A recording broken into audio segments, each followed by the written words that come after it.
اعوذ باللہ من الشیطان الرجیم بسم اللہ الرحمن الرحیم۔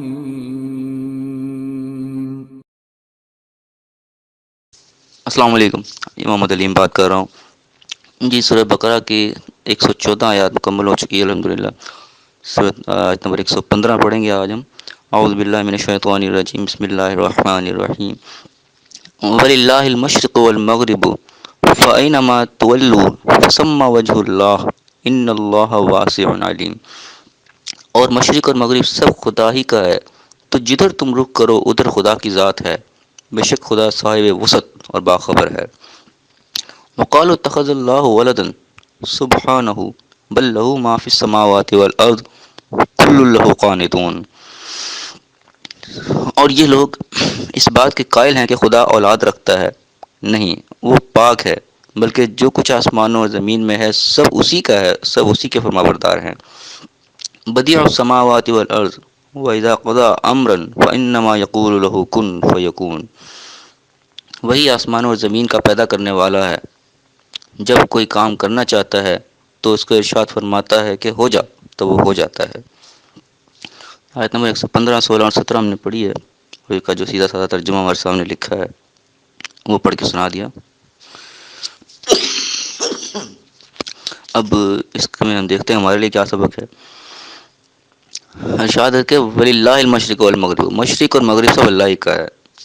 فَأَيْنَمَا تُوَلُّوا فَثَمَّ وَجْهُ اللَّهِ، جہاں بھی تم رخ کرو گے تو اللہ ہی کی ذات ادھر ہے۔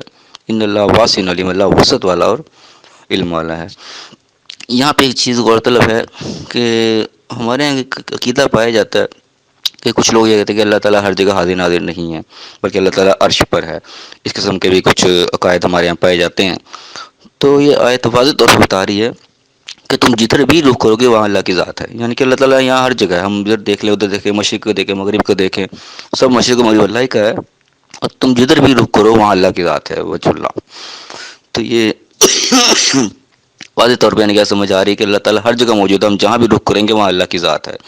تو قرآن پاک میں اس قسم کا کوئی ذکر نہیں آتا اس میں ہم کہیں کہ اللہ تعالیٰ ہر جگہ موجود نہیں ہے، یہ ایک ہمارا اپنا خیال ہے۔ بہر قرآن کے اور بھی کئی آیات ہیں جس سے صاف واضح ہوتا ہے کہ اللہ تعالیٰ بالکل ہر جگہ موجود ہے۔ تو اللہ تعالیٰ کی ذات کے متعلق بات ہے تو ہمیں زیادہ گہرائی میں نہیں جانا چاہیے۔ جہاں اللہ تعالیٰ نے فرما دیا کہ تم جہاں رخ کرو گے وہاں اللہ موجود ہے، جدھر بھی تم رخ کرو تو ادھر خدا کی ذات ہے، تو بس ہمارے لیے سمجھ لینا کافی ہے۔ خدا کی ذات کے بارے میں ہمیں زیادہ سوال جواب نہیں کرنے چاہیے۔ وقالوا اتخذ اللہ ولدا، وہ کہتے ہیں کہ اللہ کی اولاد ہے، سبحان اللہ پاک ہے، اس قسم کی بات کوئی نہیں ہے۔ جیسے یہودی کہتے ہیں، یہودی کہتے ہیں عزیر اللہ کے بیٹے ہیں، عیسائی کہتے ہیں مسیح علیہ السلام اللہ کے بیٹے ہیں، اس قسم کے یعنی کہ عقائد گزرے ہیں پچھلے قوموں میں۔ بل لہو ما فی السماوات والارض، بلکہ جو کچھ آسمان زمین میں سب اسی کا ہے، یعنی کہ اللہ تعالیٰ کسی کا رشتہ داری نہیں ہے، اللہ کوئی بیٹا نہیں، کوئی اولاد نہیں ہے، بلکہ جو کچھ زمین آسمان ہے سب اسی کا ہی ہے۔ کوئی خاص رشتہ داری اللہ کسی کے ساتھ نہیں، تم کہو گے یہ بیٹا ہے اور یہ اس طرح ہے، یہ اس طرح، ایسا کچھ نہیں ہے۔ کل لہ قانتون، سب کو اللہ کی فرما بردار ہیں۔ اگر جو بدیع السماوات والارض، زمین و آسمان کو نیا پیدا کرنے والا، بدیع ویسے تو خلق کا بھی آتا ہے، خالق بھی آتا ہے، یہاں پہ بدیع کا لفظ آیا ہے، بدیع سے لفظ نکلا بدعت، یعنی کہ ایک نئی چیز۔ تو بدیع السماوات والارض، ان کا زمین و آسمان کو نیا بنانے والا، کہ پہلے نہیں تھے، اس قسم کا کوئی سیمپل نہیں تھا، کوئی چیز نہیں تھی، بالکل نئی چیز بنائی زمین و آسمان۔ اس میں آ گیا پھر وَإِذَا قَضَىٰ أَمْرًا، جو کچھ کام کرنا چاہتا ہے، فَإِنَّمَا يَقُولُ لَهُ كُن، جو کہتا ہے ہو جا، فَيَكُونُ، تو وہ ہو جاتی ہے۔ یعنی کہ اللہ کی طاقت کا یہاں پہ ایک اظہار ہو رہا ہے کہ اللہ کے بارے میں جو عقائد رکھے جاتے ہیں کچھ ان کی تصحیح ہے۔ کوئی یہ کہیں بھی اللہ تعالیٰ ہر جگہ موجود نہیں ہے، اس کی بات کلیئرنس ہوئی کہ جہاں بھی تم دیکھو کہ اللہ تعالیٰ کا چہرہ وہاں موجود ہے، اللہ وہاں ہے۔ اس کے بعد آگے کہ اللہ تعالیٰ کی اولاد نہیں ہے، اس میں رشتہ داریاں جو بناتا ہے ایسا کچھ نہیں ہے، بلکہ جو کچھ زمین و آسمان میں ہے سب اللہ ہی کا ہے، سب اسی کے فرما بردار ہیں۔ یہ ہم انسان و جناتی نافرمانی کر جاتے ہیں، باقی کل اللہ کون، تو ہر چیز اس کی فرما بردار ہے جو کوئی زمین و آسمان میں ہے۔